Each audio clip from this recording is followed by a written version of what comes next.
Let's pay homage to the Buddha, the fully enlightened one. Namo tassa bhagavato arahato samma sambuddhassa. Namo tassa bhagavato arahato samma sambuddhassa. Namo tassa bhagavato arahato samma sambuddhassa.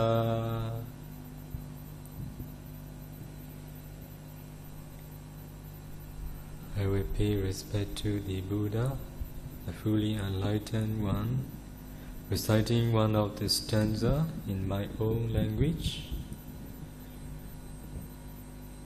Buddha bodhaya diti dantoyo dhammataya sa dhammataya tanto dhammantino vadranaya sa Nibuddho nibbanataya tan lokadrananami Lokadrano lokathumai kozaya dasu phito mudho Yo nago Buddha naga miro yadiya sinde atota chin myaswa phayadi Buddha thissale kuro rai tho twin thi myen tormu wi phit yue Bodhaya sa chathai ta tu bolu ro kotu me kotu thin lin ti ja ba se chin chou nga lagaung Tanto kuroga bin chi ro mu wi phit yue Dhammataya sa chathai ta tu bolu ro kotu me yuen yin chi ja se chin nga lagaung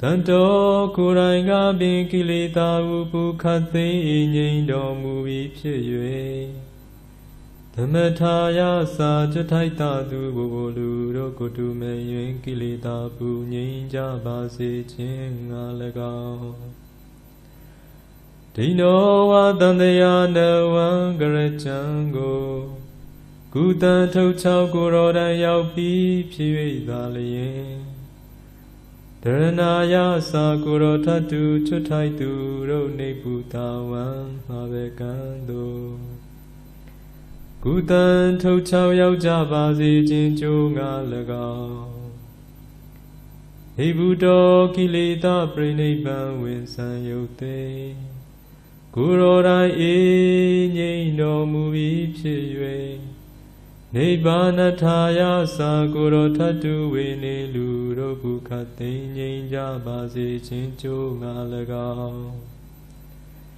Dhammam ni sin li na dhamma sakko Thi thi ti karuna shi tha metta phit ho ja tormu khet ba pe i Lokadrana lokathumai kozaya dasu phit tormudho Dhanaga Buddha naga miro yadiya sinde atota thu myaswa phyago Nami namami ko nau nalong thong song pyaung pyo Mango sho yue gado myan no let song mo yue Shikho nyo ba i myaswa phya myaswa phya Sadhu sadhu sadhu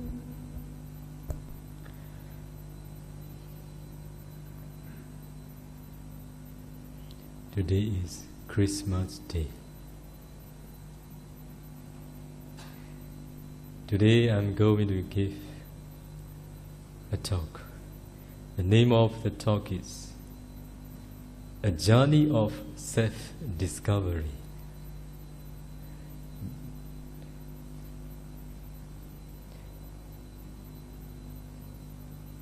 People all over the world, they make different journeys. Some, they make long journey. Some, they make difficult journeys. And some, they make cultural journey. And also some, they make a journey to freedom, freedom of speech, freedom of thought, freedom of worship, and freedom of individual.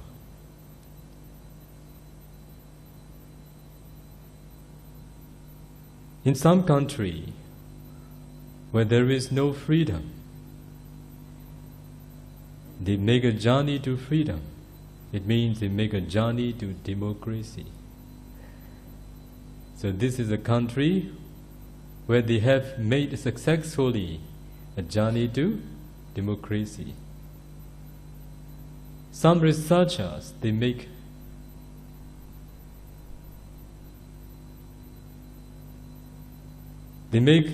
discovery such as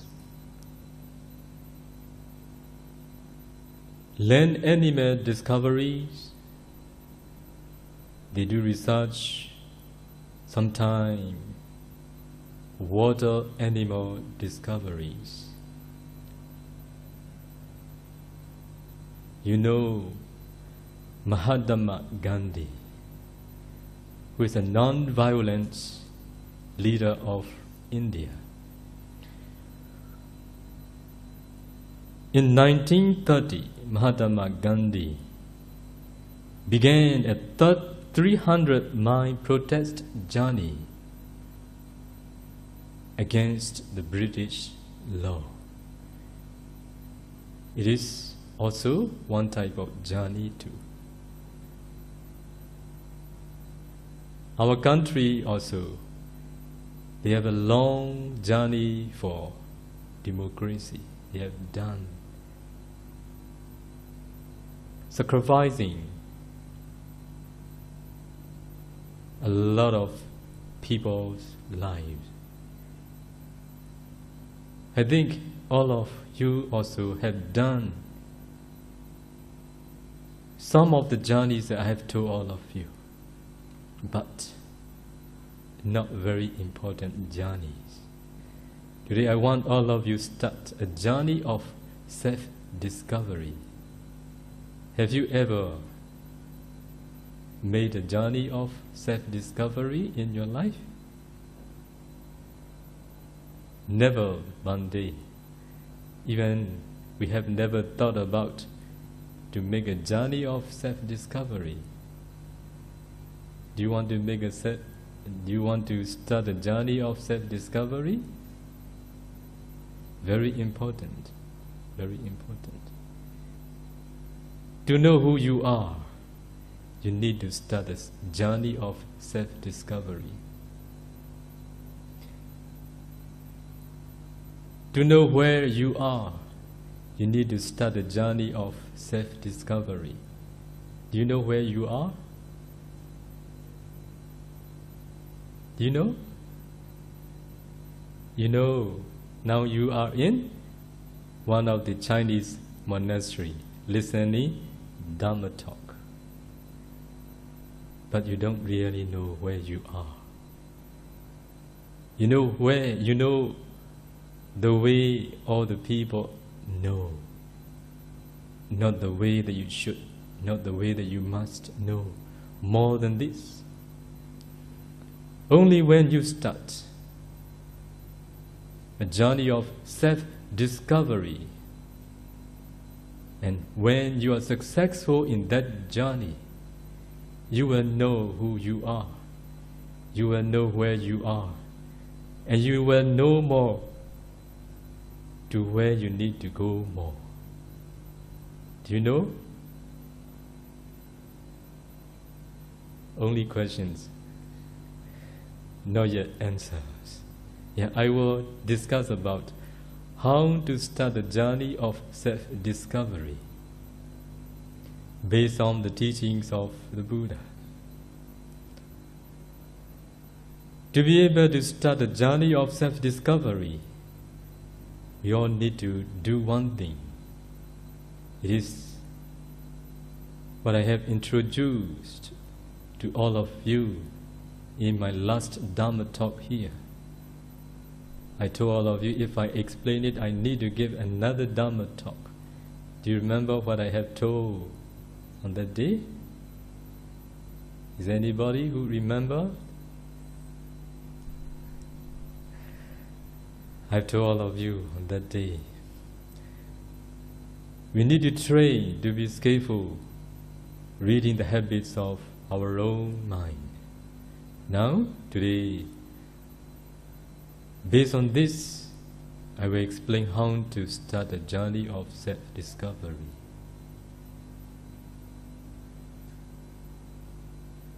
As you all know, we are doing 3 actions a day since we were born. Do you know what they are? 3 actions that we are doing, not only in this very life, but also in the rounds of rebirth.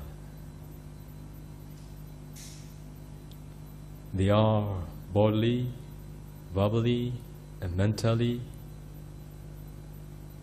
good and bad actions. No more than this. Sometimes I ask my audience, how many actions are we doing a day? They give me an answer, uncountable Bhante. Yes, it is true. It is true. But we must know more detail that we can put all the uncountable actions into 3.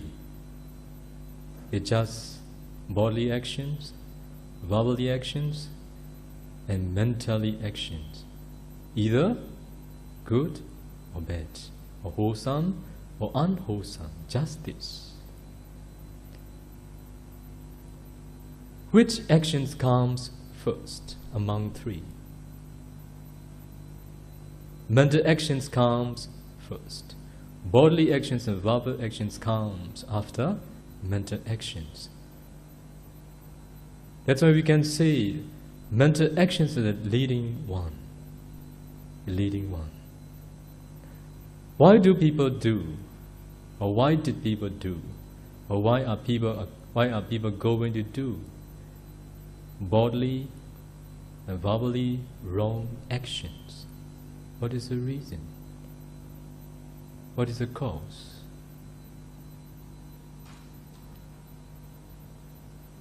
No answers. This audience like listening, but not answering. The cause is mental actions, led by defilements. So the cause of wrong doing, the cause of wrong speech, it is the mental actions led by defilements. Is it because you're skillful in the habits of your own mind that you did, or you do, or you're going to do wrong actions, or because you are not skillful? You know, because of having no skillful, reading the habits of your own mind, you do, you did. You're going to do again, bodily, verbally, wrong actions. The root cause of doing all the wrong action is because of mental wrong actions led by mind defilements. If you are skillful reading the habits of your own mind, or if you are skillful the habits of your own mind, not only you are skillful, but also you can catch the time when the defilements comes up to the surface of the mind and tell you to do this and to do that. If you can catch immediately, And if you can bring them under control, can you be the one who is going to do wrong actions, boldly, verbally? No. Just because you can't bring your defilements under control, another cause is because you are not skillful in the habits of your own mind. You can't catch. You can't know them immediately. You can't bring them under control. Because of this reason, you become a slave of your defilements. Do you think you're master or slave? You say, I want this, I want that. You're being busy the whole day or the whole life. What is the reason? What makes you become busy?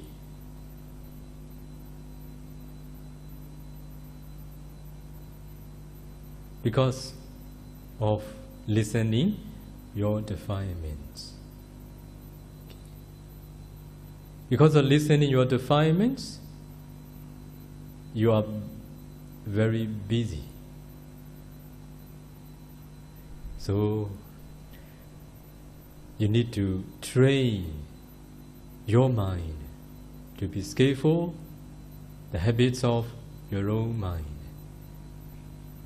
Buddha said, if you are not skillful in the habits of your own, if you are not skillful in the habits of others' mind, it doesn't matter.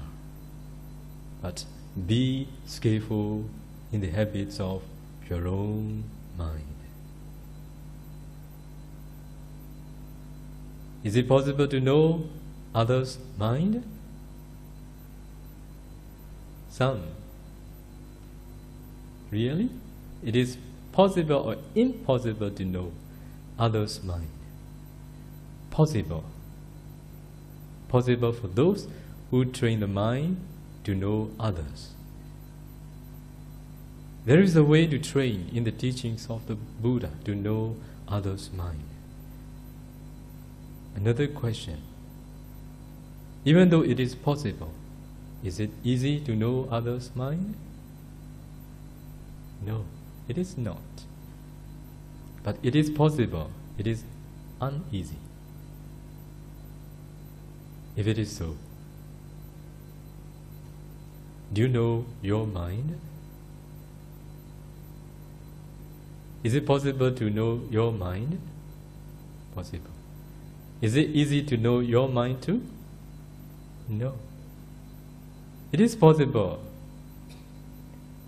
but it is also not easy for those who are unmindful, those who are unwilling to do. Are you skillful in the habits of your own mind? Are you the one who is skillful or not? Not.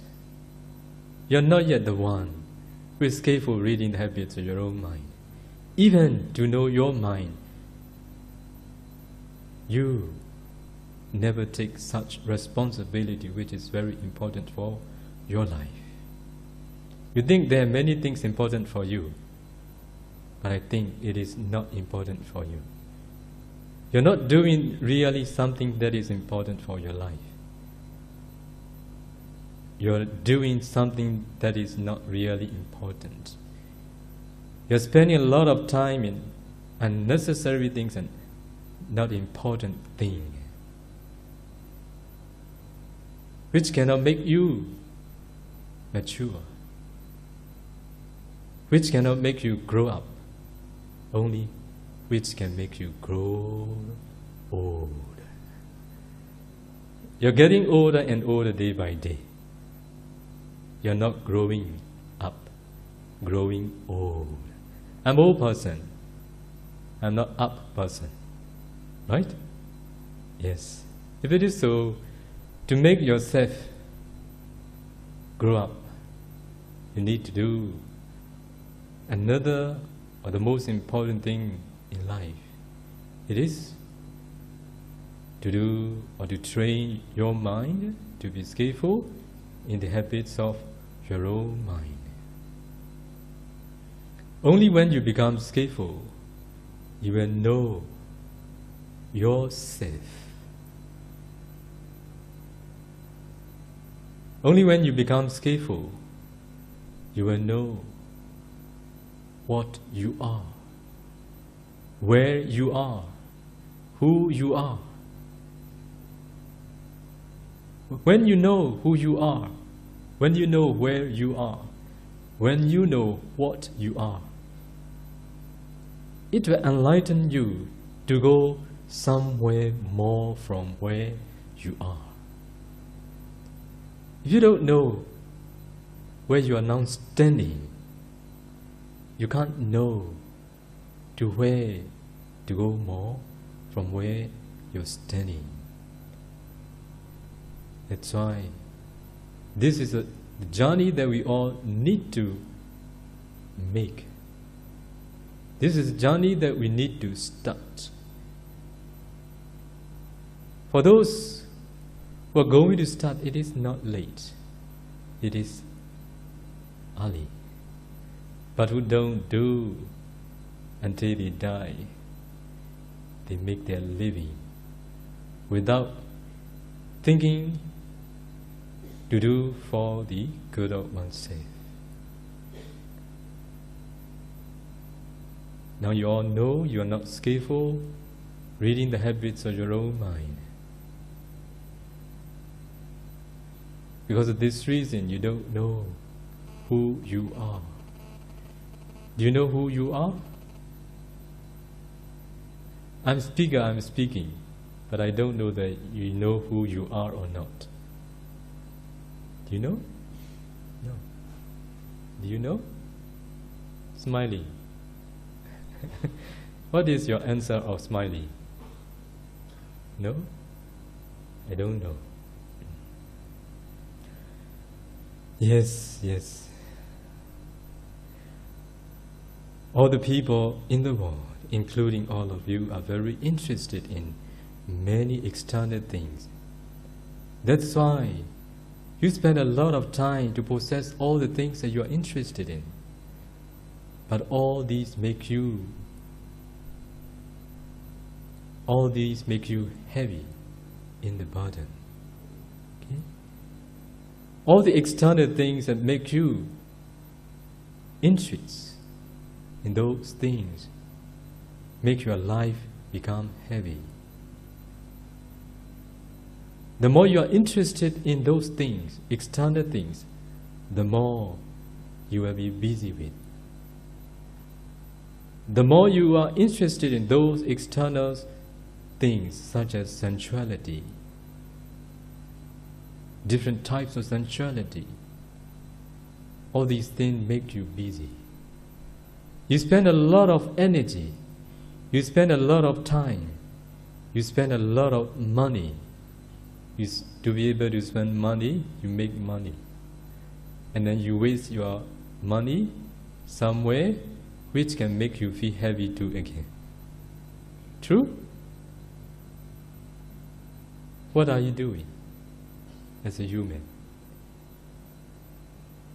You are carrying, you're making yourself heavy, carrying this and that one after another, thinking that this is for my happiness. True? Yes? Is it because we have a lot of things that we are happy? It is because we know the value of contentment that we are happy. Do you know the value of contentment? Yes, I know, or no, I don't. Most of the people in the world, they don't know the value of contentment. They don't know the value of contentment because they have no skillful in the habits of their own mind. If they become skillful in the habits of their own mind, they know what is for happiness and what is for unhappiness. We desire, we crave, we want. the cause is defilement. It is a driving force that makes you feel heavy and busy. Okay? When you become skillful in the habits of your own mind that is instructing all the time to do this and that, when you know the cause of suffering that is defilements, you will not listen to them. You will bring them under control. You will do a really thing that you need in your life. You will not do all the instructions that make you busy all day long or the whole life. Not only in this very life, but also along the rounds of rebirth, which is unknown and knowable beginning. Also, you are going to continue your future journey without having known the way to happiness.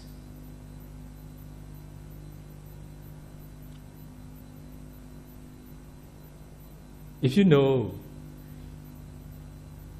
the habits of your own mind, if you are skillful with the habits of your own mind, you will know how to live peacefully. You will know how to live a better life. You can make use of your life meaningfully. You know how to guide your life to the right direction, not to the wrong one. You will reduce all the things that make you busy. You will spare your time to do something what is really good and important for you and necessary for you.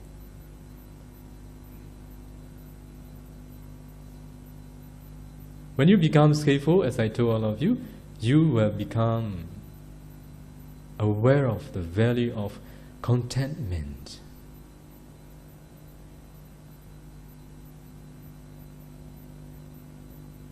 Buddha said, Santuti Paramandanan.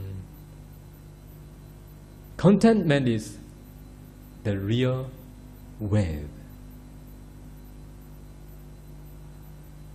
Contentment is the greatest wealth. Not things that you possess is the greatest wealth. Contentment that you have been, the contentment that you have developed is the greatest wealth. So to know how important to develop the contentment, you need to be skillful in the habits of your own mind.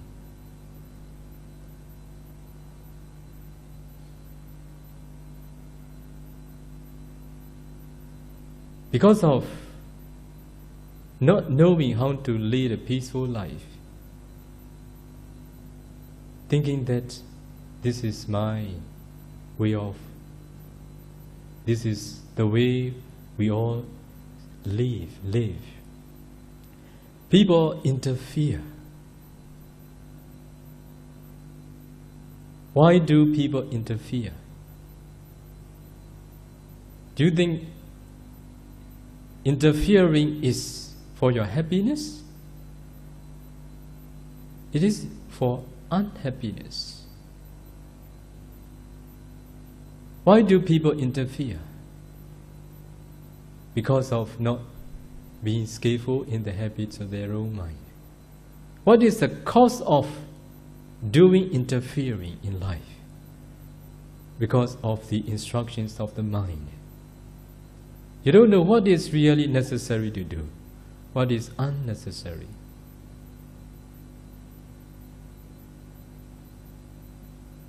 Because of not skillful in the habits of your own mind too.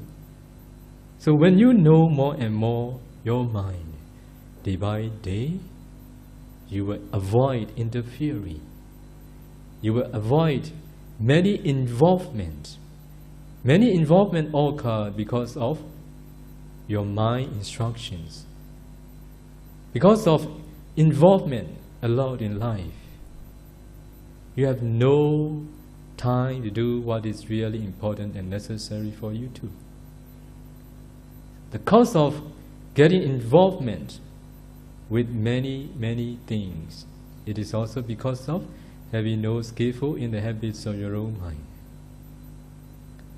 Buddha said, if you want to do good deeds more and more in life, if you want to avoid doing unwholesome deeds more and more in life, you need to be skillful in the habits of your own mind. Now you understand how important to be skillful the habits of your own mind. Do you want to know how to do to be skillful in the habits of your own mind? Yes. Because I want to tell you, that's why I'm introducing you. How to do? How to do? Are you now listening my talk? Really? Is your mind thinking about something else?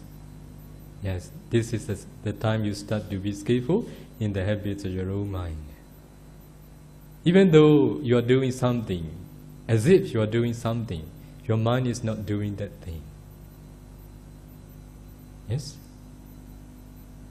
Even though you are sitting meditation, you're practicing meditation, your body, your posture is as if you're practicing meditation. Your mind is not doing that thing. Why? Some are listening, as if they are sitting posture, looking at me, listening the Dharma talk. Their mind is doing another thing. What is the reason? The reason is because you're unmindful. If you want to be skillful in the habits of your own mind, you must be skillful, or you must be mindful. This is very important factor that you need to develop. Without this, impossible. With this, possible. So, you need a payment, nothing else, no money, just mindfulness. It is a payment that you need to develop the skill in the habits of your own mind. So, whatever you are doing, wherever you are, at that time, you should be mindful. You should observe your mind. You should notice your mind instructions all the time. You came here driving your car, right? Mostly. When you are driving your car, can you know your mind? When you are driving your car, your mind is not driving car, right? Your mind is thinking this, thinking that, planning this, planning that. That's why what I want to say, whatever you are doing, when you are driving car, your hand is driving, your mind instructs to drive. But because of habit, because of practice, practice makes perfect. It becomes automatic. You know how to deal with your car. But because of practice that make perfect, your mind can do some more things. But you're not unaware of this. So starting from today, when you drive a car, drive. Let it be automatic because of your skill. I want you to develop another skill, reading the habits of your own mind, even when you are driving your car or anybody's car. When you are driving, please look at your mind. Please be aware of your mind. Please observe your mind. What the mind is telling you. I'm not telling you, I'm not explaining all of you to be skillful the habits of your own mind. It's not just to be skillful, not just to know what the mind is telling, to develop good state of mind almost all the time in your life. So when the mind is telling you to do something bad, or when the mind is thinking about something bad, at that time, you must know that this is a danger. This is the danger. This is a fault. Because of being unaware of them, because of not skillful the habits of your own mind, our own mind. When the mind is doing something bad, thinking something bad, at that time you continue without knowing it is for the danger of you, for the suffering somewhere in a bad realm. So when you know that when the mind is doing something bad at the time, you need to find out the reason of doing this. The reason is because of application mind. Okay? You apply your mind, or your mind apply on a certain object. It may be good, it may be bad. Suppose if it is bad, why does it continue, or why does it become stronger? Starting point is the same, whether good or bad. But when something good, something bad appear in the mind, why does it become stronger?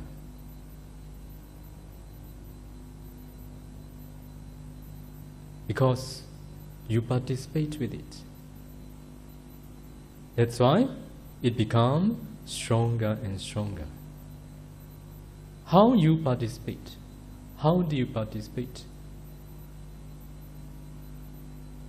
You apply your mind on it. Because of this reason, it becomes stronger and stronger. Applying the mind on a certain object means participating.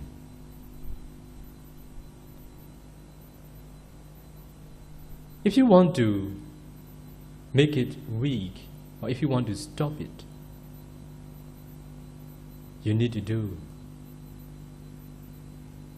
one thing at a time.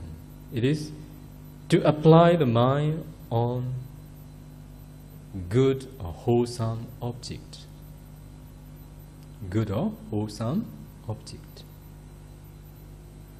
If you stay, apply your mind on the former objects which is bad, the more you apply, the more it becomes stronger.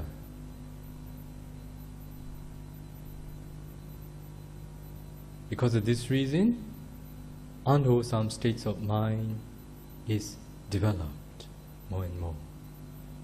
So when you know your mind is doing something bad at that time, please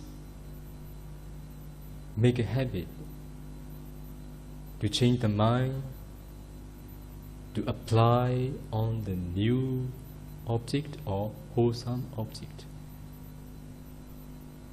Just knowing is not enough. When you know that your mind is doing bad at the time, you make yourself ready to apply your mind on another wholesome object. So you must find out a certain object which you can do more easily.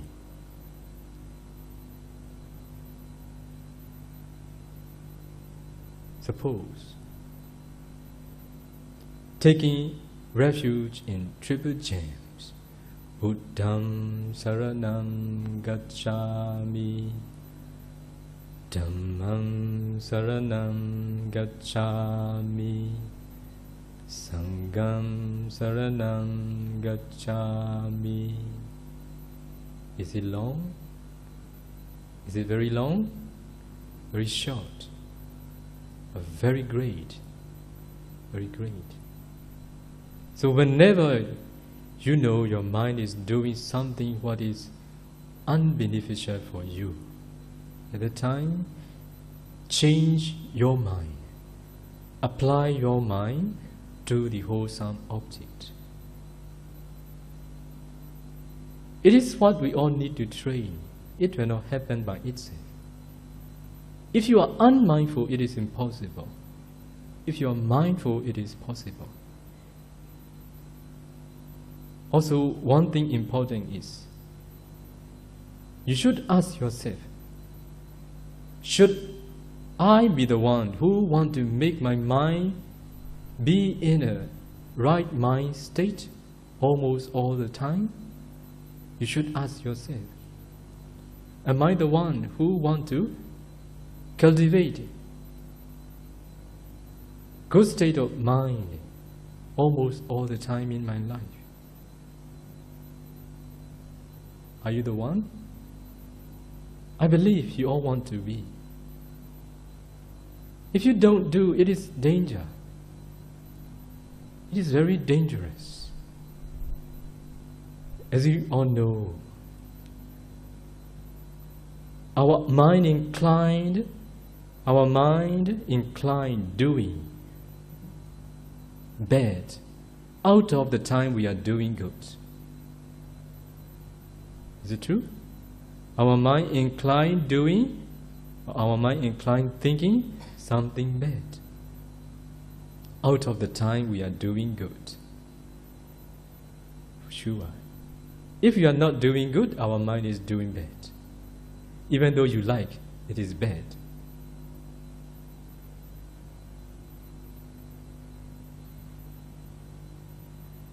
You know what is wholesome and what is unwholesome?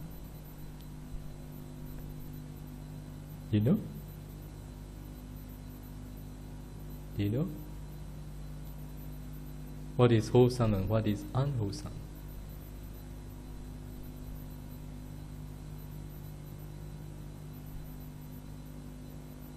Do you like dancing? Do you like singing? Do you like playing music? Do you like playing piano? Is it good? Because you like? Yeah, I have asked this question to one of the lady from Germany, maybe a few years ago. I asked how, do you know what is wholesome and unwholesome? So she could not give an answer. So she thought for a while and then she gave me an answer. I think I don't know. And I asked her a question. Do you like dancing? Of course. I like very much. I dance often. Do you like playing piano? Yes, of course. I'm very skillful in the piano. Do you think it is good? Yes, of course. Why? Because I like very much. It is good. I'm very happy with it.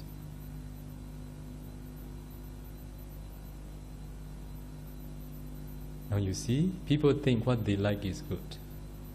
People think what they don't like is bad. Okay? May not be all the time, but many things. Okay?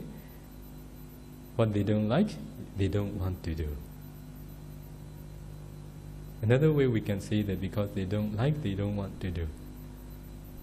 Because they don't like, they may think it is also not very good. No? Yeah, maybe not all the time. Okay? So, mostly people think what they like is good. What they don't like is not good for them. Actually, good and bad doesn't depend on your like and dislike. Good is all the time good, whether you like it or not. Bad is bad, whether you like it, whether you don't like it. Wholesome and unwholesome doesn't depend on your like and dislike. Wholesome is wholesome all the time.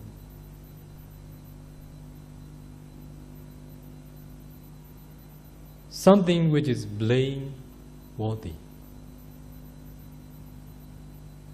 something which is a cause of suffering, it is unwholesome.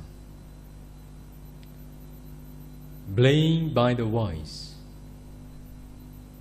not by the fool, it is unwholesome. It is suffering at the present, it is suffering in the future. It is also unwholesome.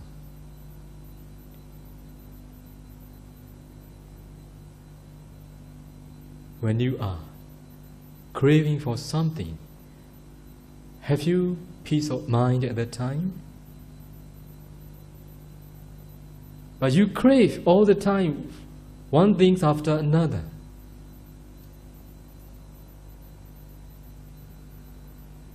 You may think you're happy with them too, but if you observe your mind carefully and mindfully, attentively, you know your mind has no calm, no peace. Craving is not the cause of happiness, but it is akusala happiness. Okay? There is happiness in unwholesome states of mind. When you are dancing, you may notice you're happy. But this is not kusala happiness, this is akusala happiness. The happiness that associated with the akusala state of mind. You know, I like singing very much when I was a layman. Very, very much. Whenever I have time, I'm singing. I came to know this is just attachment. If I can't give up playing and singing, I will not be a monk. For sure. Why? I attach very much. But when I know that they are just akusala, attachment. If attachment to music is the last object at the near-death moment, what are we going to be? Are we going to be reborn in a good realm? No. You all know how people attach to music. Almost all the audience here, you all like music very much. It is because of your attachment. So when you become skillful reading the habits of your own mind, at that time, when you want to play music or when you want to sing, at that time, your mind is telling you to do. You are craving for, you are hunger for, you are longing for, led by the defilements, attachment, craving, tanha. So the cause is unwholesome. I don't mean not to do it at all. To analyze the cause of these all actions. So among all these actions, some are not for the harming of you and not the harming of others. If it is so, you can balance your action in your daily life. Something that can harm you, something that can harm others, it is an action that you need to stop. You need to bring them under control. To be able to do them, you must be skillful in the habits of your own mind. Singing, it will not harm others. It will not harm yourself. It is not like committing killing, stealing, sexual misconduct, telling lies, taking intoxicants. But it is also unwholesome. Okay? Unwholesome from the ultimate point of view, it is also unwholesome, but not the unwholesome that related to any body. It is not as powerful and strong one. It is something that is not very strong, but it can cause you to be reborn in a bad realm too. Something that we remember in our life is something that we repeatedly do, right? If we attach something very much, we do repeatedly again and again. That repetition can be the cause of suffering at the near death in this very life. People show attachment one another. This is the way of living, the way of people's lives, right? If you don't see the showing of attachment to each other, are you happy? You don't like. You don't like. You want your beloved one to show attachment to yourself. If you don't see, you complain. What are people doing in the world? They are harmoniously doing bad. Right? Harmoniously. If they don't see this harmony, they complain. That's why you are not doing for the good of your beloved ones. Your beloved ones also not doing for the good of you. Right or wrong? Yes, from the ultimate point of view, from the Dharma point of view, what is all the time true. Whether you like, whether you don't like, I must tell all of you. I'm a true seeker, I'm a true teller. That's what I will tell all of you. Only then I can open your mind. Only then I can enlighten all of you to balance the way of your living. Okay? I will not comfort for something I shouldn't, but I will comfort something I should. So, all these can be balanced when you become skillful in the habits of your own mind. To lead a better life, to lead a peaceful life, to get more spare time, to do more important things, and not to interfere with something that we shouldn't, not to make involvement with those unnecessary things, and to know who you are, and to know what you are, and to know where you are, and to know more to where you need to go. You all need to be skillful in the habits of your own mind. As I have told all of you, when you are driving a car, observe your mind, what the mind is telling you, what the mind is doing. If your mind is taking something bad, something not good for you, something for the suffering of you, that time please change the object. Please apply your mind onto the wholesome object.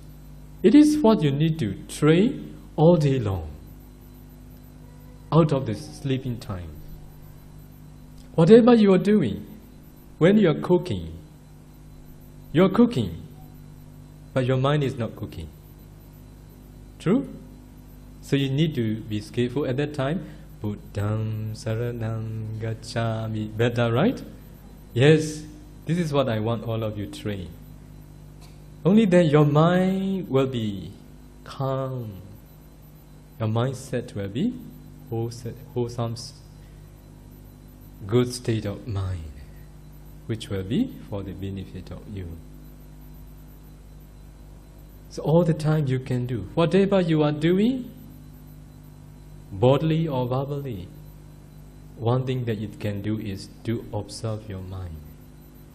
So because of training this way, because of observing your mind from morning till night before you go into bed or out of sleeping time, you will become skillful in the habits of your own mind. You will become aware of what is your temperament. What is your temperament, you know? Some, they are hatred temperament. Do you get what I mean? Do you get it? they easily, they feel easily angry. This is called, they were born with this temperament, hatred temperament. Some, their craving, their attachment is very, very strong compared to others. So they have greed temperament. Greed is predominant in them.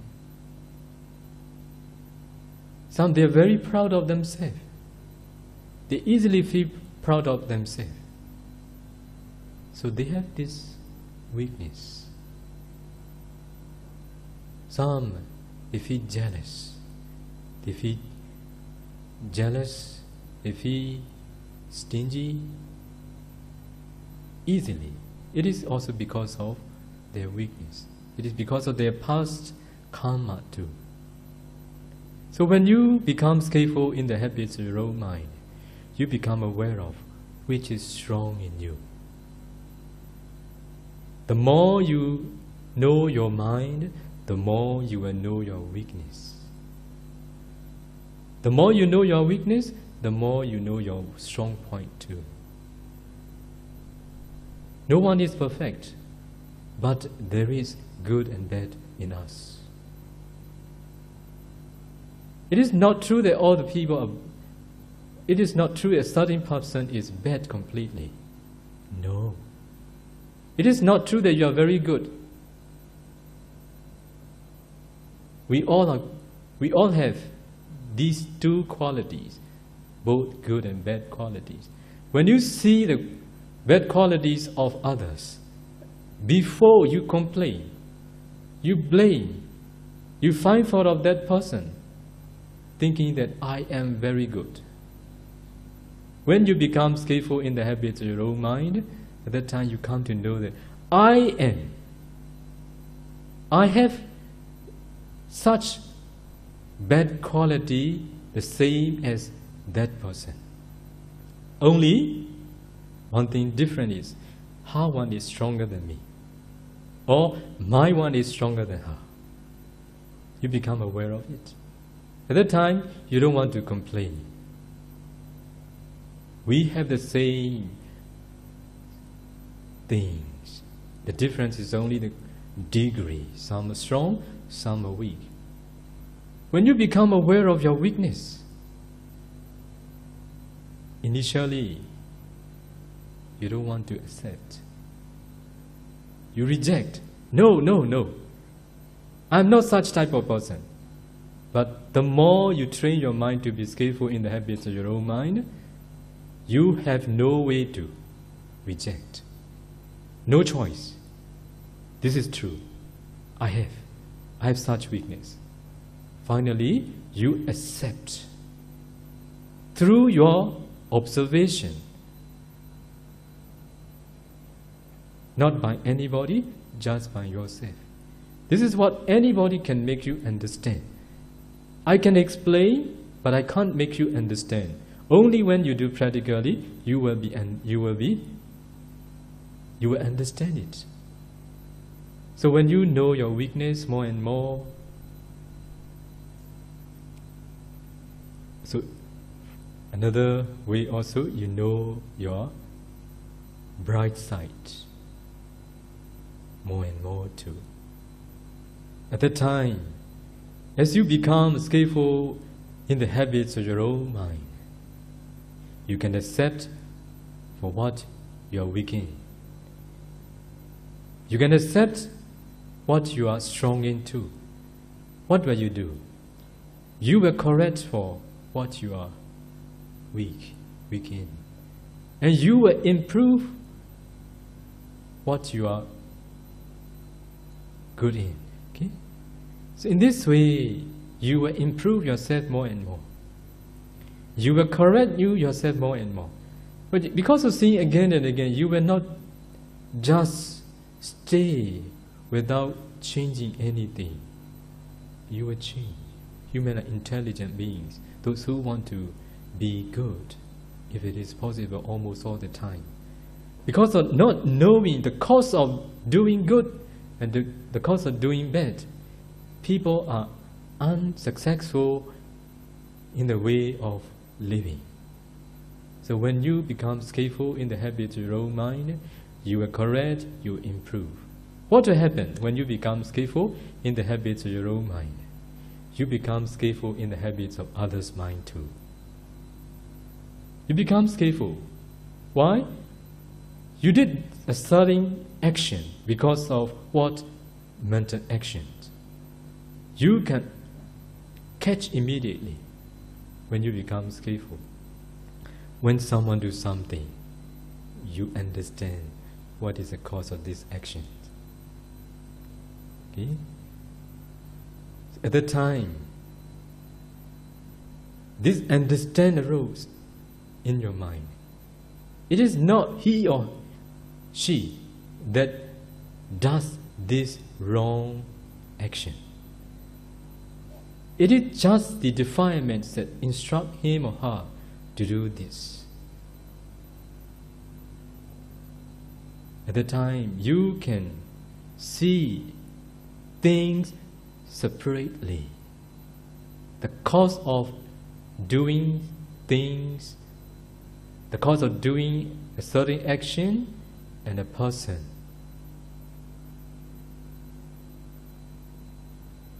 I've told a little bit in my previous Dharma talk here. I will repeat it. It is not because we are born as human, we become wise, or we become stupid.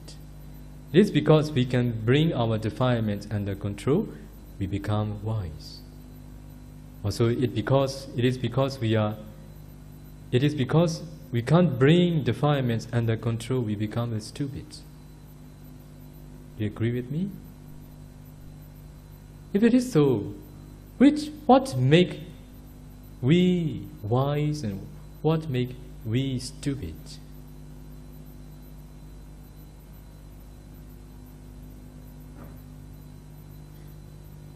Please, I want to hear your answer.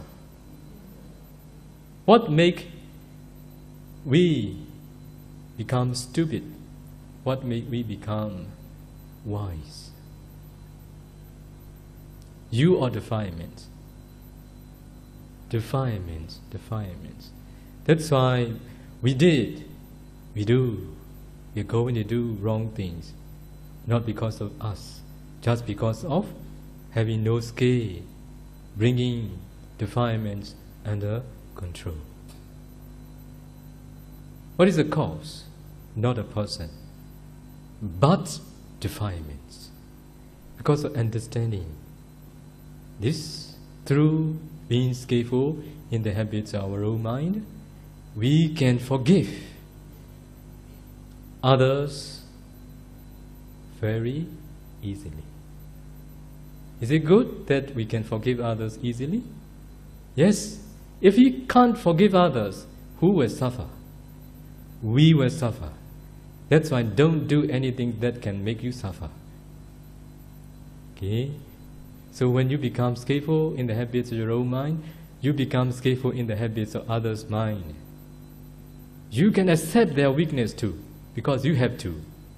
Only because you don't know before your weakness, you think, I am very good. I'm the best of all.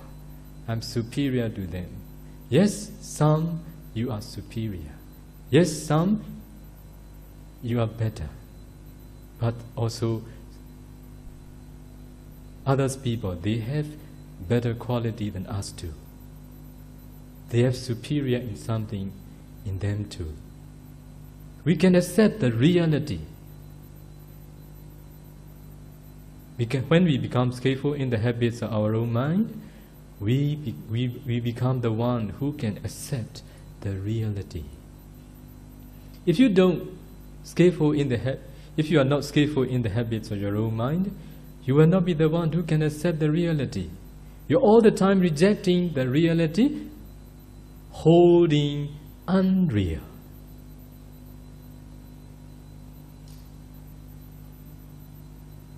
Do you see it? Truly, truly. That's why people cannot make for the good of themselves really. Even though they think they love themselves. If you are not skillful really in the habits of your own mind, you cannot be the one who can do the way you think you love yourself. You can't be. Only when you become skillful in the habits of your own mind, you will do what you should. You will listen what you should.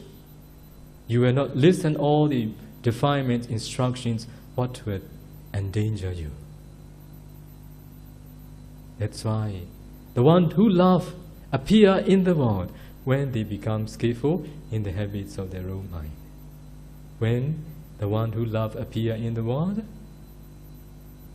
when you become skillful in the habits of your own mind, you will become the one who loves yourself. Who can practice what you think you love yourself.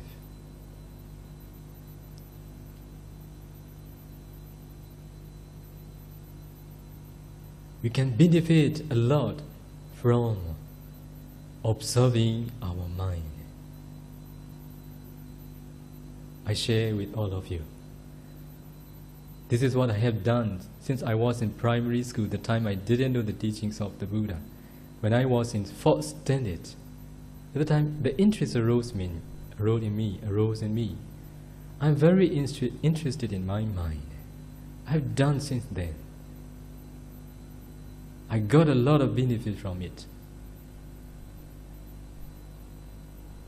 So when I ordain, I see this in the teachings of the Buddha. Buddha said, Bhikkhus, if you are not skillful in the habits of others' mind, it doesn't matter. Be skillful in the habits of your own mind. To do good more, to avoid bad in your life. How great! Very practical. This is what you all need to do. Even the young ones can do. Only if you are the one who really want to do for the good of you yourself. Now you know how to be skillful in the habits of your own mind? Okay, I will explain a little bit further.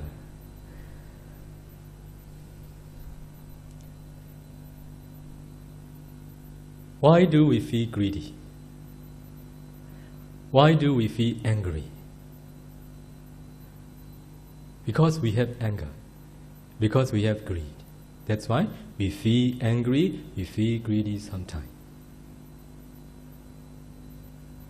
If it is so, let me ask you a question.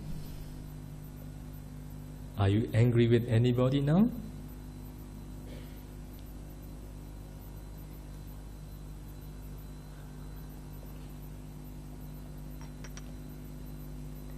Are you greedy something now?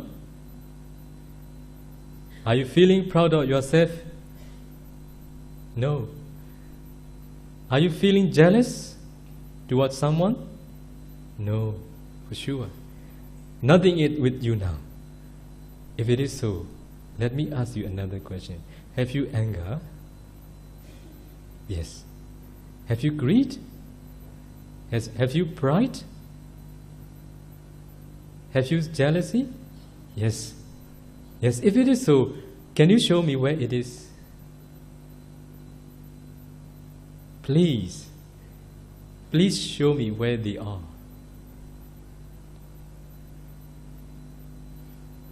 Very difficult. Can you point out where they are? You know they are with you, but you can't show where they are. You can't point out where they are. Can you touch where it is, where they are? You can't too. But you say, I have. Do you know where they are? You don't know. But you say me. You say one another, we have. Yes, you have. Yes, I have. But we can't touch where they are. We can't show anybody where they are. We can't point out.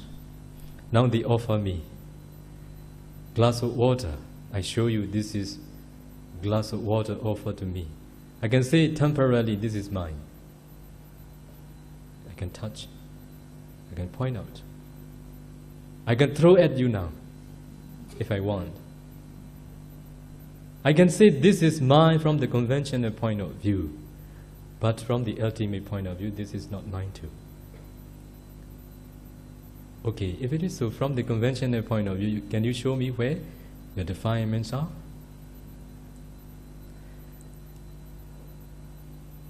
Yeah, I want all of you to know, they are not yours. They are not yours. If it is yours, if they are yours, you must be the one who can show. You must be the one who can do any way you like. You must be the one who can touch, but you can't. Now, do you agree with me that they are not yours? They are not yours. They are not yours. Don't hold wrong view that they are ours. This is completely wrong view. I want all of you improve your point of view. This is not yours. This is come with us, but this is not ours. Like this, I will give an example. Do you like mangoes? Yes, very much. Only sweet one, not the sour.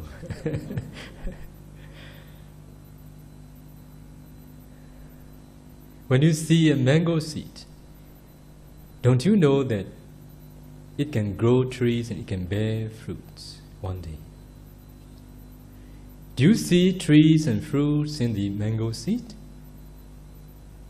You don't see, but you know it can grow and it can bear fruits one day. One day means only when there are conditions. If there are no right conditions, it cannot grow, it cannot bear fruits too. What are the conditions? Soil, sunlight and water. It needs these conditions. So if you put on the table for 3 months, 4 months, what happens? Dry. When it dries, you know that it cannot grow and bear fruits anymore. You know it can grow trees and bear fruits, but you don't see, you can't see where they are. It is because there is a potentiality to grow trees and bear fruits. Potential.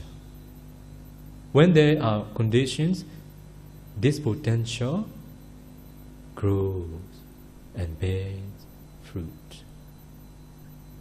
In the same way, we have, like a mango seed, just as a potentiality.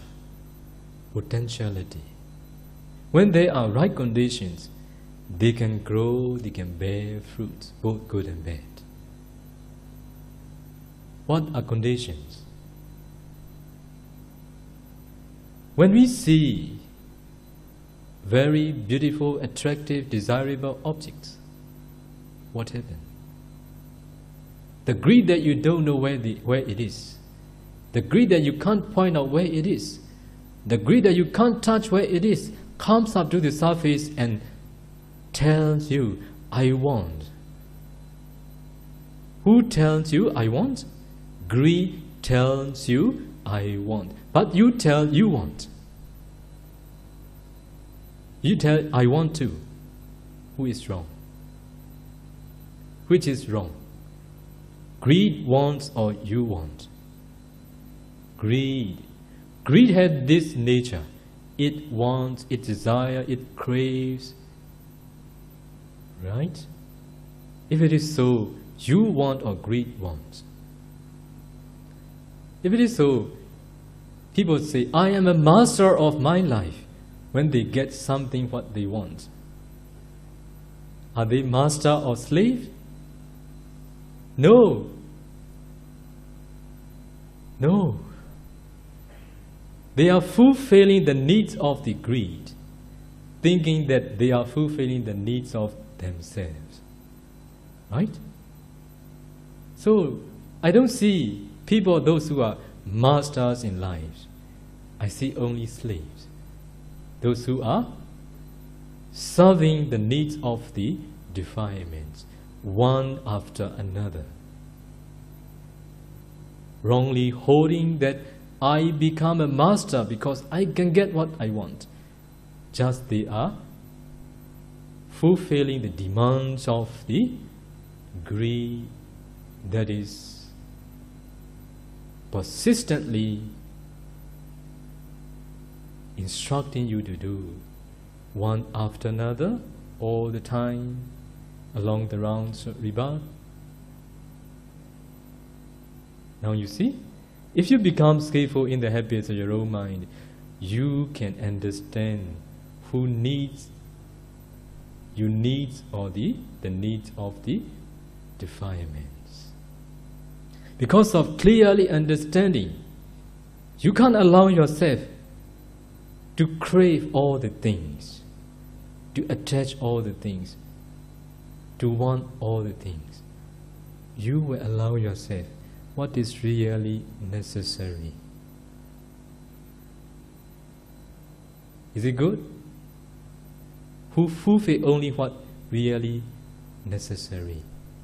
Or the one who are seeking after, pursuing after all the sensuality, driven by the defilement's instruction? Who will be more peaceful? Who do only what is necessary? It will come with the scale of reading the habits of your own mind. But you need a payment, mindfulness. If you are unmindful, don't expect such skill in your life. Don't expect to do for the good of you yourself. You can't be the one who really do for the good of you yourself. You waste a lot of time doing really not for the good of yourself. You waste not only your own energy, you waste a lot of your time and money. So all these come when you become skillful in the habits of your own mind. Should we do or shouldn't we do? Still no answer. Are you going to do or are you not going to do? This is your choice. Your choice. But I believe you're going to do. I encourage all of you to do. It is really important. It is what we all need to do for the rest of this life. If you haven't done before, it doesn't matter. This should be the starting point to do for the rest of your life. So now you see, the cause is beautiful, attractive, desirable objects. But not just this cause. For Arahant,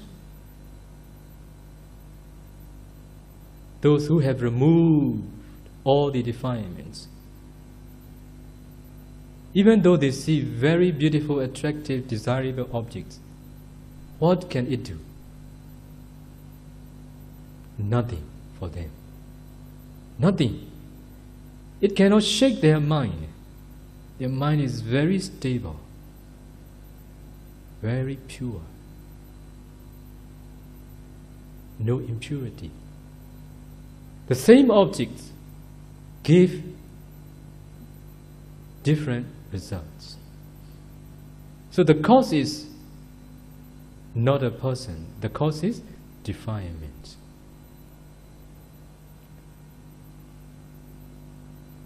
So one cause is desirable objects. Another cause is unwise attention. Unwise attention. How many causes already? 2 causes. Another cause, If it is dark, can you see a desirable object? No, only when there is light. Light is another cause. If you are blind, can you? No. That's why another cause is eye sensitivity. These are the conditions that cause the latent defilements that lie hidden comes up to the surface of the mind. Defilements you can't see because they lie hidden, has a latent tendency.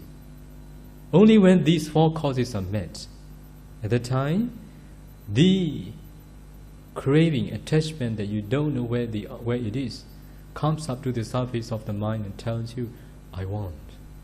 At that time you wrongly tell, I want. I, the usage the same, different in meaning, different in essence. So among four causes, if we can replace wise attention with, if you can replace unwise attention with wise attention, at the time your mind will change. If you see the repulsive, if you see the beautiful object, if you pay attention, it is repulsiveness, recalling the true nature of human body. Now beforehand, you must practice it, you must train it. Looking at the dead body, repulsive body. Then you must pay attention to this, repulsiveness, until your mind absorbs seeing. So when you see a desirable object at that time, if you are the one who is training it, you can pay attention, it has repulsiveness. At that time, 4 conditions are met, but wholesome states of mind will arise. Now you see, there is no persons, only cause and effect. Only when these 4 conditions are met, you will see different results. Do you get it? Yes. In the same way, for hearing, smelling, tasting, touching, all these, they need 4 conditions for each. So when you train your mind to be skillful in the habits of your own mind day by day, mindfully, you come to understand you are not the one who wants. You are not the one who crave. You are not the one who wants to possess. Only this craving is the one who craves. It is craving that craves. It is cravings that wants. It's a cravings that want to possess. It's a craving that want to be with someone, not you. You become aware of it. You're not the one who want to do. You're not the one who attach. At the time, if you do more and more, if you train more and more, you will become more skillful when you are very mindful. At that time, you can separate defilements and I. Okay? You see the causes, which is defilements of doing unwholesome. You are not the one who does it, who do it. At that time, you see them separately. The causes of doing good and bad, and I. You're not the one who do. You're not doer. You're not doer. You're the one who are instructed to do something. Okay? Actually, the defilement is the cause of doing. Or Unwise attention is the cause of doing bad. Wise attention is the cause of doing good. Because of understanding this, when you are mindful, you see there is no self. There is no self who is doing, who is acting.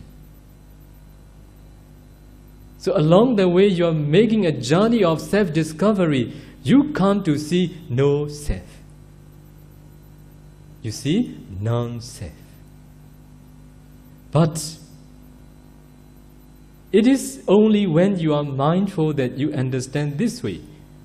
When you are unmindful, defilement and I combine again. Because all the ordinary people, they have this wrong view, self-identity view, personality view. In Pali, we say Sakkaya Ditthi. Do you know it?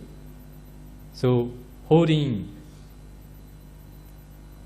anger as my anger, holding greed as my greed. So they can't separate. They can't see defilements and I differently. They see together. This is because of self-identity view. But when you become skillful in the habits of your own mind, you become aware of the causes of doing wrong things. And if you don't participate with I and mind view, it stops there. Now I have started with participating. Because of participating, something becomes strong. Buddha said, Ragagi.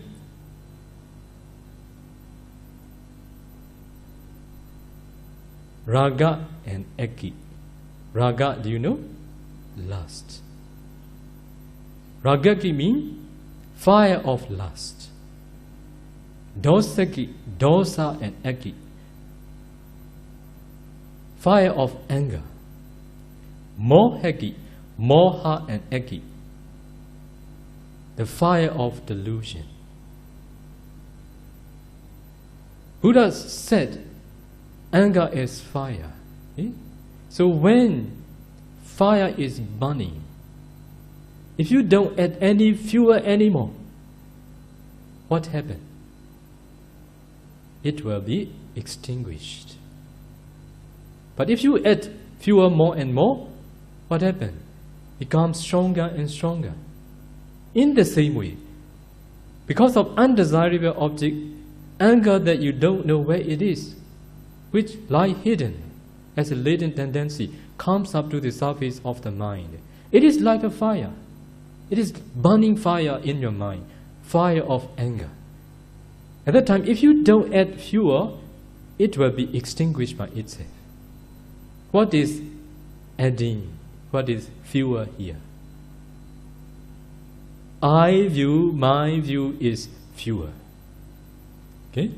If you participate anger with yours, my anger, you add fuel, it becomes stronger and stronger. So the cause of making something strong, that burning in your mind, you come to know. You become aware of it. It is fuel, which is self-identity view. And if you don't add fuel, it will be extinguished by itself. And you can lead a better life, you can make your mind more peaceful. If you become skillful, you can quickly stop it. But you are not skillful, you think this is mine. I am who is being angry.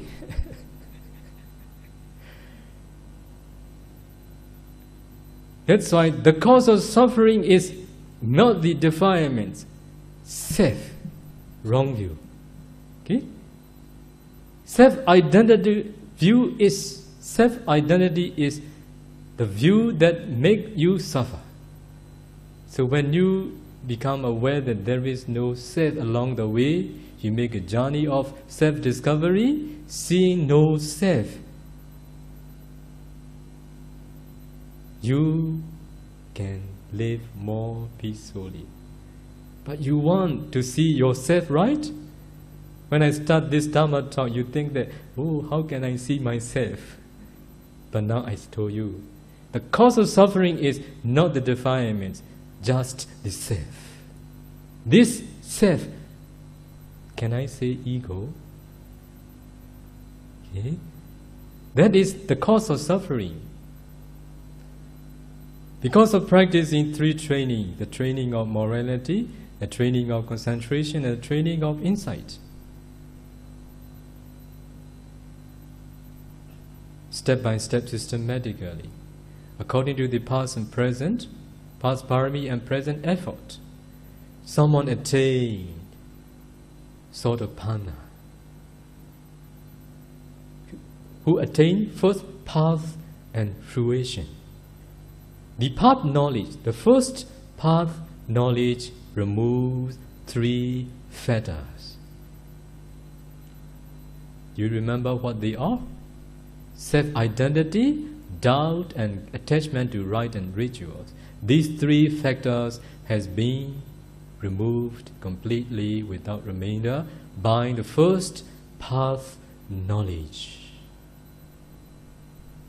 No more self-identity view. But Sotapanna has anger, haven't removed. The first path knowledge hasn't removed anger, hasn't removed greed, hasn't removed all the delusion, has removed a certain degree of delusion which covers not to see the Four Noble Truths. But he is not subject to suffering in the four woeful states anymore. His anger is not the cause of suffering in four woeful states because he has no self-view, self-identity view. He never thinks anger as his anger. He never holds anger as his anger, greed as his greed, delusion as his delusion, pride as his pride. He sees them as defilements. He will not be the slaves of the defilements because of not grasping them with the wrong view, self-identity view. Now you see, if you can reduce yourself, your being self, you can make release from many suffering that you are now in. Okay? Is it good to see selfless? Is it good to make a journey of selfless discovery? Now we should change the talk, the name of the talk, into a journey of selfless discovery. Okay? So, not just by being skillful, you can't escape from it. If you want to really or truly make yourself free from such suffering, which is subject to suffering, the cause of self-identity wrong view, what do you need to do? You need to practice the three trainings systematically. Only when the path knowledge arises with the maturity of the insight knowledges, at the time the path knowledge will arise. The first path knowledge which can remove this dangerous wrong view, self-identity view, which is a cause of suffering, which is a cause of subject to suffering in the four woeful states, has been removed by the first path knowledge. This is the power of path knowledge. It arises only one mind movement. One mind movement, but very powerful. There is no any weapons which can cut this wrong view. Only the path knowledge that arises with the maturity of the insight knowledges. How great the path knowledge is.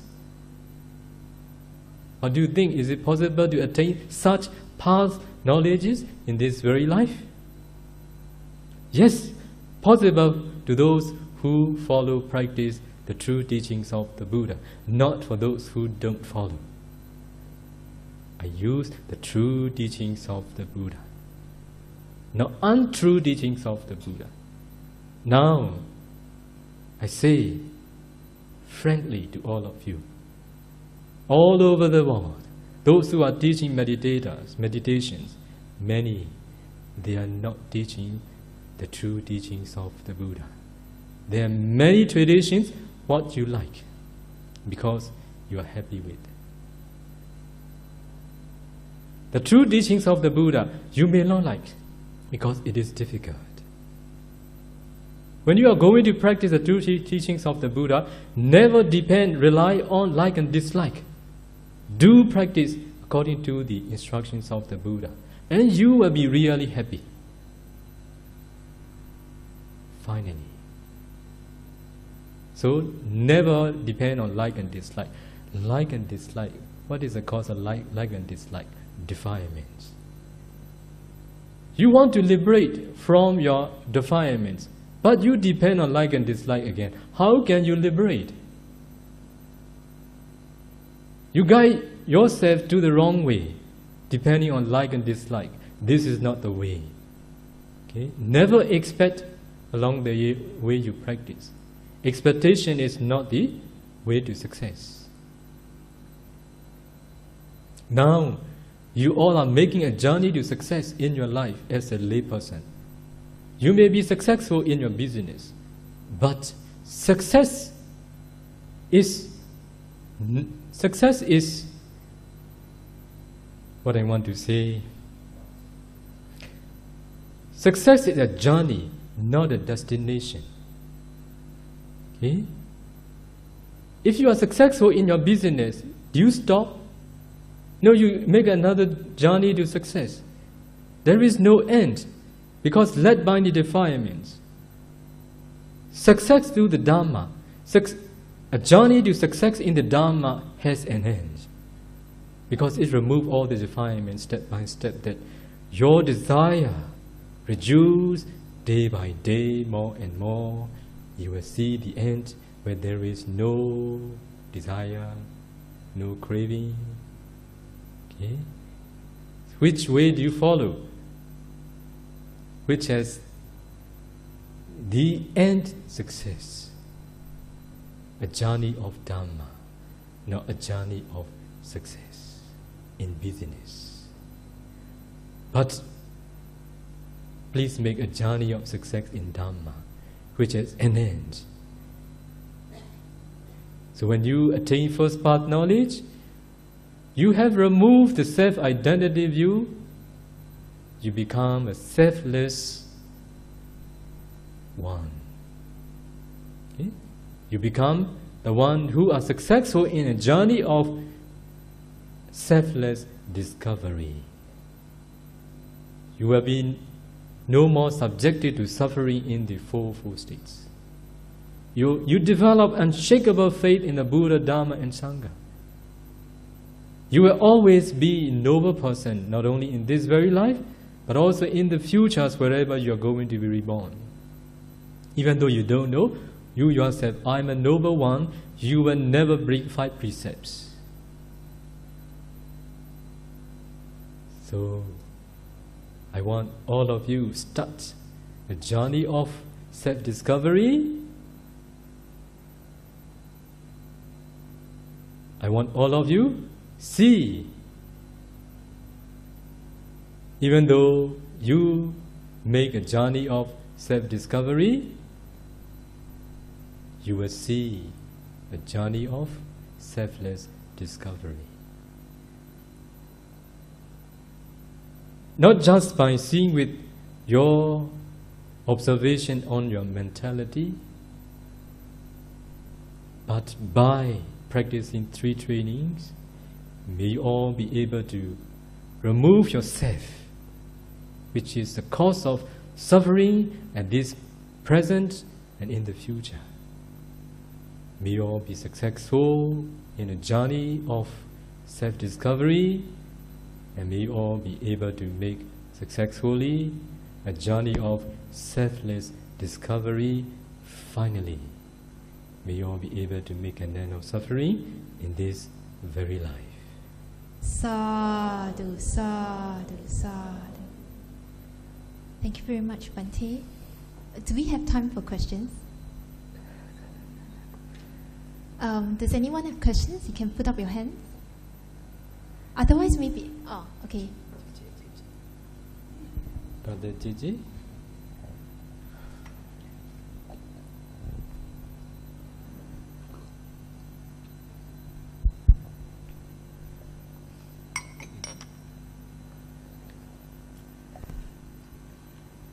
Good afternoon, Sayadaw. I have some questions on regarding to daily practice.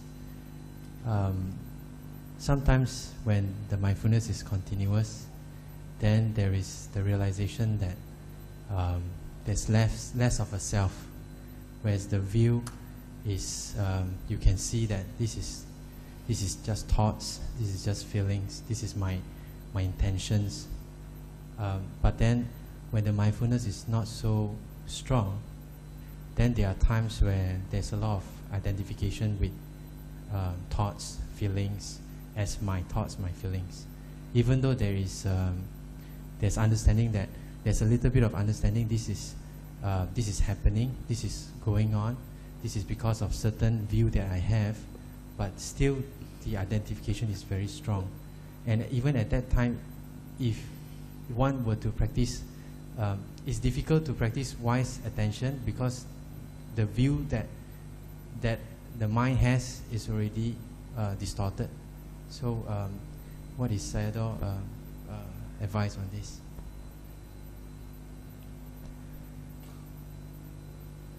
We can't expect not to have. We can't expect not to have such mentality. Because we have defilements, we will have. When they comes up to the surface of the mind, just accept them without participating. You need to train not to participate, accepting them. When you are successful in the training of accepting without participating, you can live more peacefully. But to do so also you must be mindful. As you know, when you are unmindful, it is difficult. But when you are mindful also, if you don't know how to change your mind, sometimes you may encounter difficulty too. So when it comes out, if you know, you must train not to participate with them. So you need to train your mind to pay attention to another wholesome object as quick as possible. You need to choose the object that your mind easily can pay attention, whichever one. This is what we all need to train. Okay? We can bring them under control when we become skillful, but we can't expect to remove just by being skillful. To remove them is to practice the three trainings until we are successful with.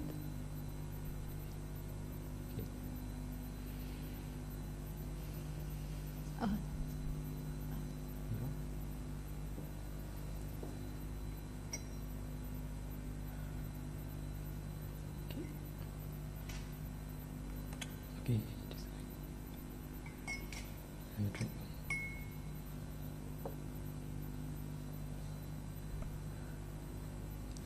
Sayadaw, thank you for your teaching just now.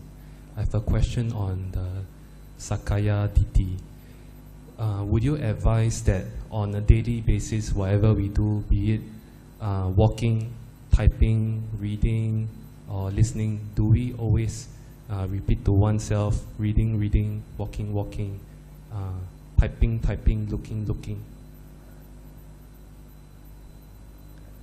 Because of doing so, you can change your mind. Anyway, if you reflect the qualities of the Buddha, or if you recite the 3 sentences what I have recited related to taking refuge in triple gems, it will be good for you. Okay? So we need to apply the mind on the wholesome object whenever we have unwholesome states of mind. This is very important. Okay? It is what we can be successfully do through training.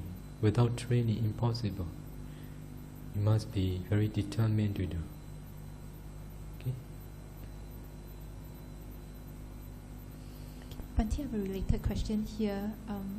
How can we make others, especially non-Buddhists, see the truth? As we have different perspectives and views, and yet we have to live together, how can we lessen problems that may occur?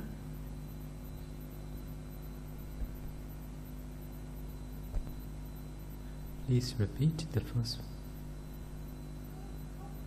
How can we make others, especially non-Buddhists, see the truth? Because a lot of concepts that Bhante said today can be quite unconventional, not accepted by the normal people. Yeah, if they want to know the truth, they need to train themselves to be skillful in the habits of their own mind. Only then they become aware that there is no creator. It is happening according to cause and effect. If they have open-minded, it is very good for them to do.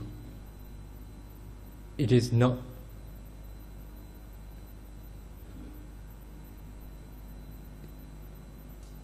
it is what we should suggest them without telling that this is the teachings of the Buddha. Because we have body and mind. Whether Buddhists, whether non-Buddhists, they have body and mind too. If they want to live more peacefully, they should know their mind too. We can suggest them to be skillful reading the habits of their own mind. By doing so, they will come to know that there is no creator. But it depends on their willingness. We can't do if they are unwilling. Any questions? Okay, Bhante, actually have quite a few questions from the last session. Bhante, what's the key difference between a parami and a normal good deed? How can one turn a good bodily, verbal or mental deed into parami?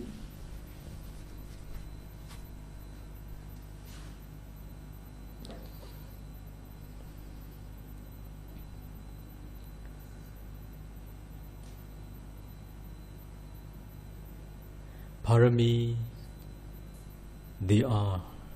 parami is noble quality.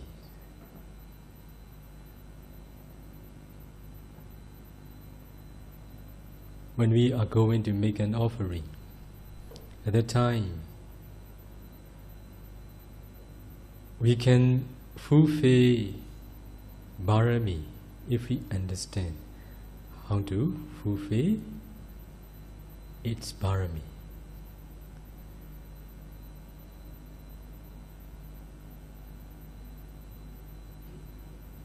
As you all know, whenever people do something, mostly they do expecting something in returns.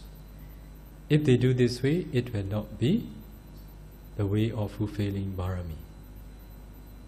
It is just doing good deeds. It will be wholesome, but it will not be fulfilling parami. So if you make an offering, wishing oneself to be able to make an end of suffering, you make an aspiration, may these deeds, offering, be for the realization of Nibbana. Nibbana, where there is no trace of mentality and materiality, where there is no sensuality. If you make such aspiration the time, you make an offering for the realization of Nibbana. You are making an offering not to get anything, just to make an end of suffering. If you do so, it will be the way of fulfilling Bharami. Does anyone have any question? I just got one question. Dear Bhante, how can we differentiate the right teachings from the wrong teachings of the Buddha? And how can lay Buddhists help in the propagation of the Dhamma?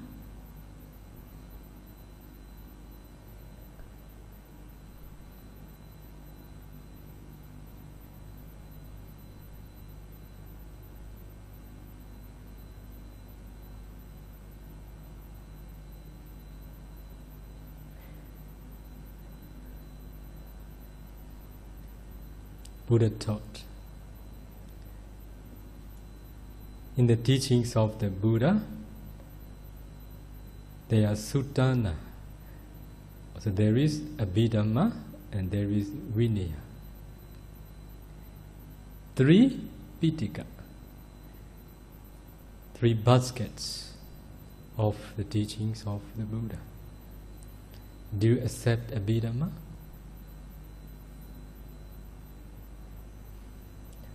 If you don't accept Abhidhamma, you cannot see the true teachings.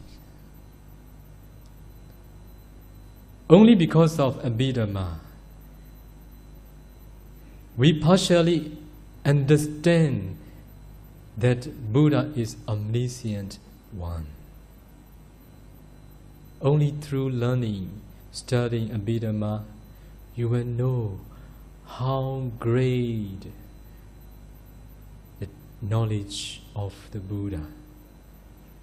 But nowadays, including some Singaporeans, including some other nationalities from other countries, some they accept, some they reject. Because of the teachers, this happened. Those teachers who don't accept Abhidhamma, they guide their disciples that Abhidhamma is not the teachings of the Buddha. Those who don't accept commentary, they guide their disciples. Commentary are not the teachings of the Buddha. Frankly to say, if you read the teachings of the Buddha, which translated into English, you will see not the detailed instructions how to practice. It is suit for those who met with the Buddha, because Buddha is omniscient one. He knew how to teach, what to teach, to which extent does he need to teach to his disciples. Those who met with him are those who fulfilled Bharami along.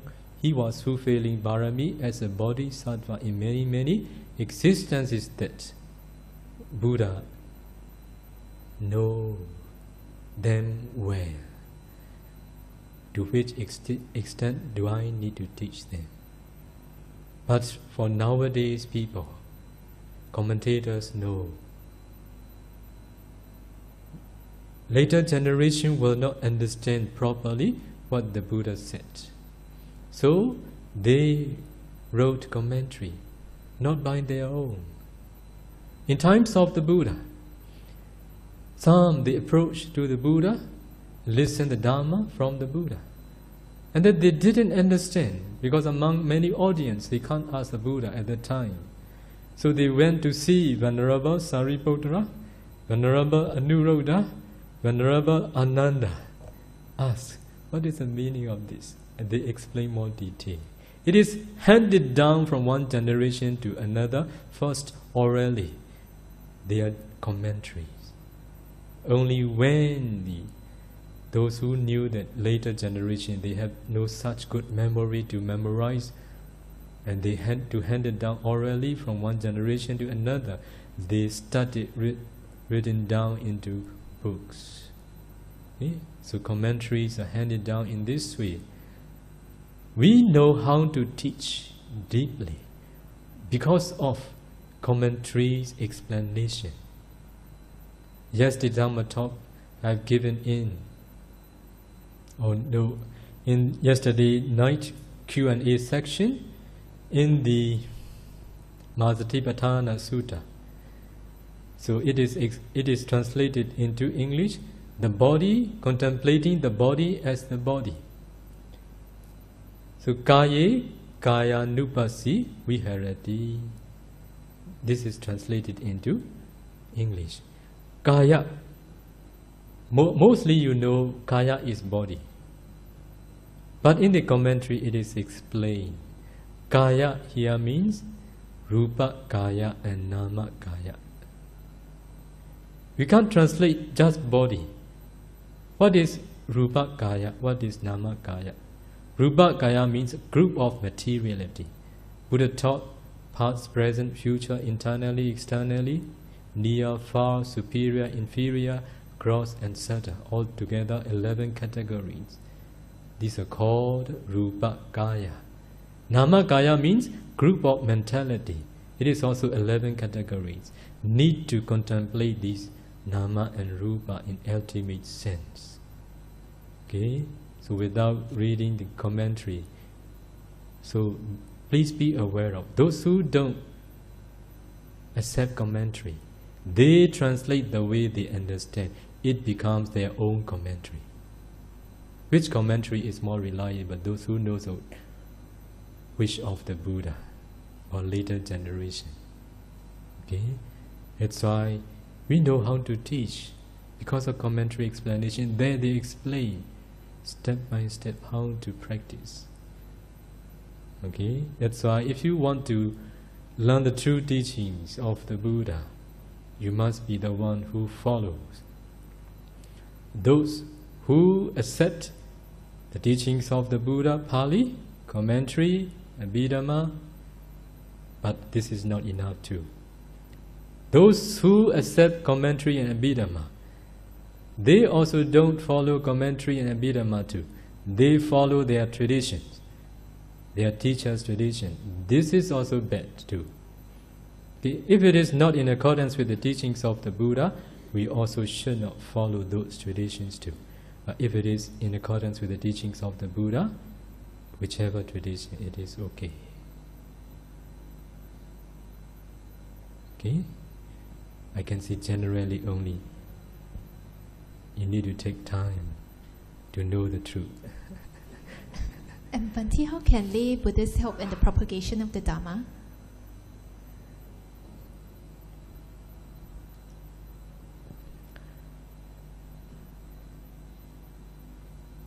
Yeah, if you can support the true teachings of the Buddha, and to those who are distributing the true teachings of the Buddha,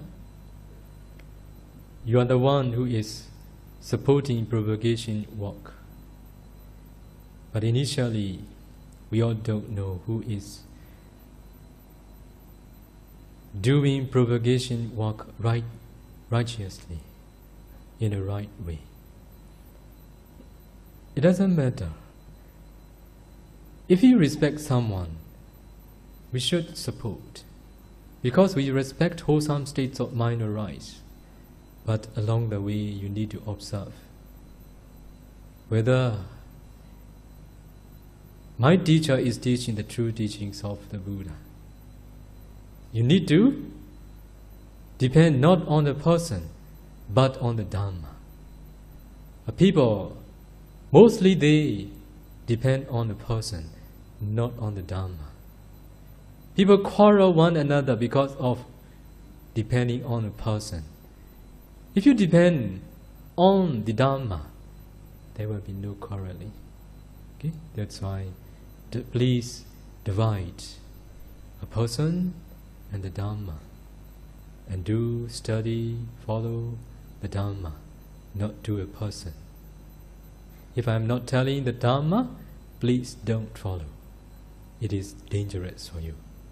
If I'm telling the Dhamma, please follow the Dhamma, not to me. It is important. Okay?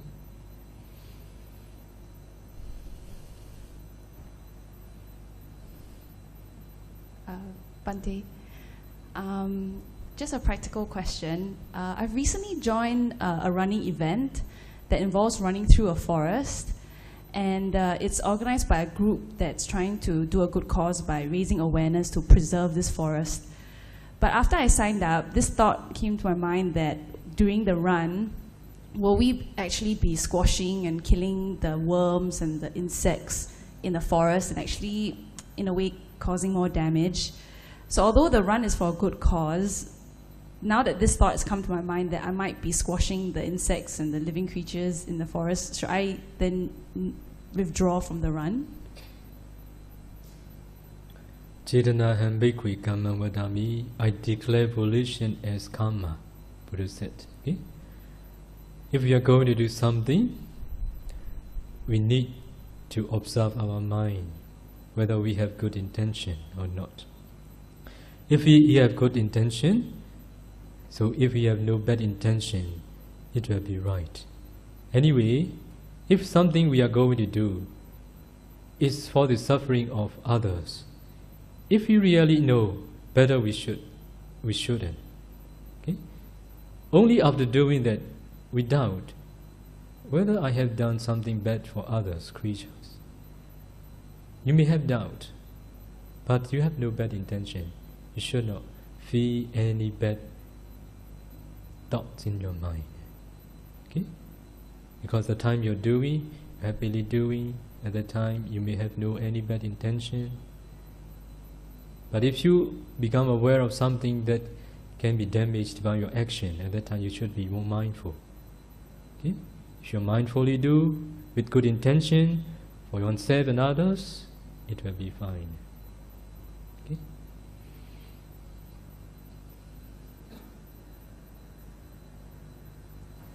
Any other questions?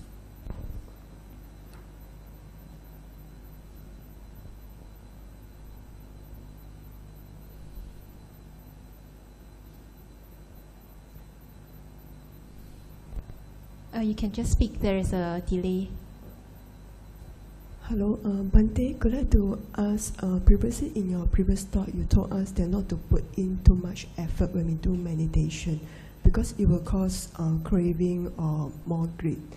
But in our daily life, sometimes we might have other option of doing other things like going out with friends or having dinner with families. And that is also, in ultimate sense, will not really help in our practice in the long run if we indulge in too much of all this gathering stuff. But how do we differentiate the difference between putting too much effort and not putting much effort in the cultivation? Thank you. Because of craving or because of expecting, because of desiring something in our practice, we put much effort. The cause of putting much effort is because of desiring something. What I meant the time you asked me not to put much effort is when you practice meditation. In your daily life,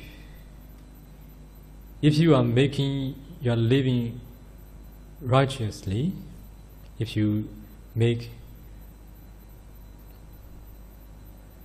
right living, I encourage you to make an effort. This is developing good habit in your life.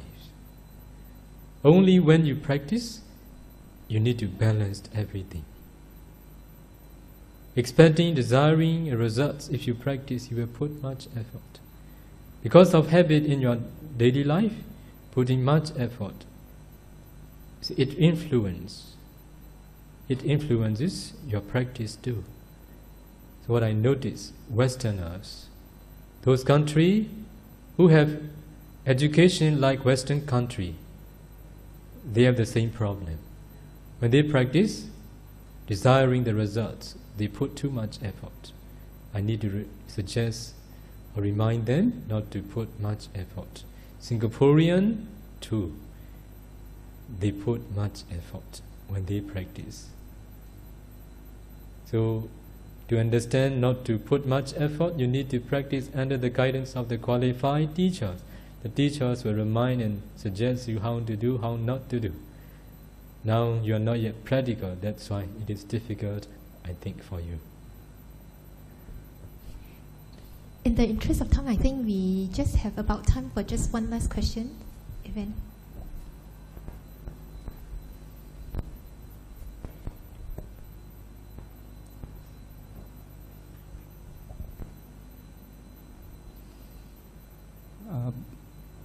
Bhante, is the Visuddhimagga based on commentary?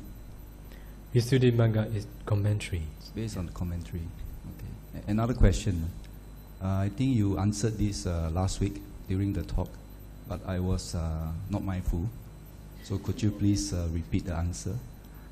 Regarding the 10 paramis, perfection of the 10 paramis, there is no mention of mindfulness as one of the paramis. So could you please repeat your answer? Thank you. Mindfulness is mental factor, which include or which is leading factor of all the wholesome deeds. Whenever we do wholesome, the leading one is mindfulness. If we are doing wholesome karma, we are mindful. Out of the time we are doing wholesome deeds, we are unmindful. That's why along the way we fulfill the barami, we must be mindful. Without, we can't. We will share Mary's turn today. Repeat after me. Idam me punyam Idami punyam asavakayam asavakayam vaham hotu. wahang hotu Idam me punyam idami punyam nibbanasa nibbanasa pacayo pacayo hotu. hotu Mama punya bhagam mama punya bagan sabba satanam sabba satanam bhajemi bhajemi te sabbe te sabbe me samam me sabma punya bhagam punya bagan labantu. labantu Sadhu, sadhu sadhu, sadhu.